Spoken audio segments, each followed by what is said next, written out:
So let's talk about something absolutely critical. How do you make sure you have the right leader in charge when a massive change is coming? Well, today, we're going to unpack a really powerful model that helps answer that exact question. I mean, really think about it. You're about to kick off a huge transformation project. Maybe it's a new strategy, a total digital overhaul, you name it. We're talking millions of dollars, maybe even the company's whole future on the line. But is the person leading that charge really the right one for this specific job? Answering that question is exactly what a fascinating study from back in 2010 set out to do. They decided to dig deep into what leadership actually looks like during major corporate change, and they built a practical toolkit to help get this crucial decision right. And the problem they were tackling is huge. It's something that quietly sinks countless big projects, a fundamental mismatch between the leader and the actual job that needs to be done. I mean, the stats on this are pretty grim. Most of these big, ambitious, company-wide transformations, they just don't hit their goals. And when you look at why, a huge reason is leadership. And it's not always about having a bad leader. It's about having the wrong leader for that specific moment. Right, so this leads to the multi-million-dollar question that boards and execs are always wrestling with. How do you get past just gut feelings or who's popular, and actually objectively figure out if your leader's skills and style are a match for the mountain you're about to climb? So to find an answer, the researchers didn't just, sit in the library. They went out into the real world. They analyzed actual case studies of major business transformations to see what really truly works. And their analysis wasn't just theory. It was all based on 20 real-world cases of companies going through these high-stakes changes. And by comparing all of them, some really powerful patterns started to show up. Okay, so the first thing they looked at was the classic theory of leadership styles. On one side, you've got your transformational leader. This is the visionary, the inspirational speaker who gets everyone fired up about a big mission. Then, on the other side, you have the transactional leader. This is the master of process, the one who gets things done with clear goals, rewards, and accountability. And usually, we think of these two as opposites, right?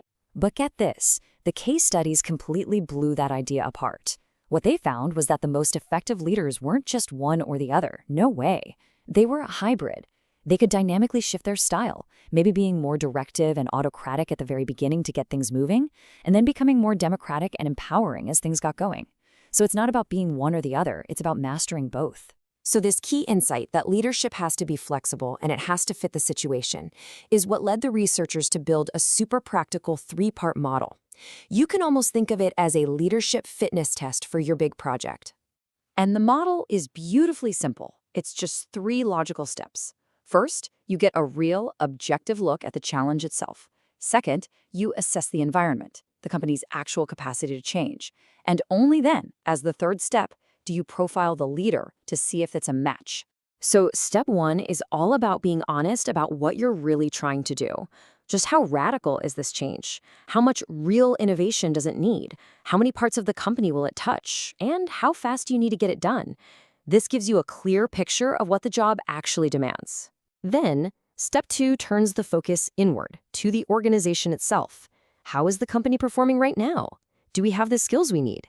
Is the culture going to embrace this thing, or is it going to fight it every step of the way? This helps you understand the landscape the leader will have to navigate. And then finally, we get to step 3. Profiling the leader. Using a detailed questionnaire, the model maps out the leader's natural strengths and behaviors.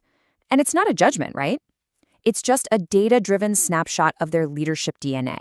Okay, so that's the model, but how does this all come together in the real world? Let's dive into a case study from the research that shows you the true power of this thing. Okay, so let's look at a company they called Textilco, a 400-person manufacturing firm. Now, these guys weren't just facing one big change, they were facing a whole bunch of them at once. A massive new ERP system, a really complex ISO certification, and a complete corporate rebrand. It was basically a perfect storm of transformation. So they ran the model, and when the leader's profile came back, the data was crystal clear. This person was a fantastic implementer and finisher. I mean, they were brilliant at execution, at process, at getting things done. And you can see why someone like this gets promoted, right? They keep things running. But they scored much, much lower in roles like coordinator and explorer. Those are the roles all about big picture vision and getting different teams to work together. And here's the aha moment. When you put that leader's profile right next to the needs of the actual projects, the mismatch is just painful.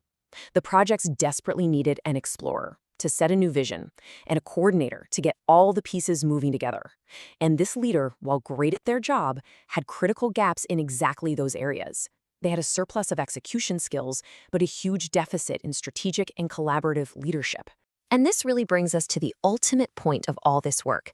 It's a real shift in how we ought to be thinking about what makes a leader effective. At the end of the day, what this all boils down to is a pretty fundamental shift. There is no single, perfect, transformational leader superhero out there. Success isn't about finding that one person. It's about diagnosis. It's about understanding the specific demands of the journey you're about to take, and then making sure the person you put in charge has the right skills for that specific journey. It's about fit, not type. And that leaves all of us with a final question for our own organizations. Before you launch that next big thing, just take a second to diagnose this situation. Don't just ask, do we have a good leader? Ask, do we have the right leader? What's your leadership gap?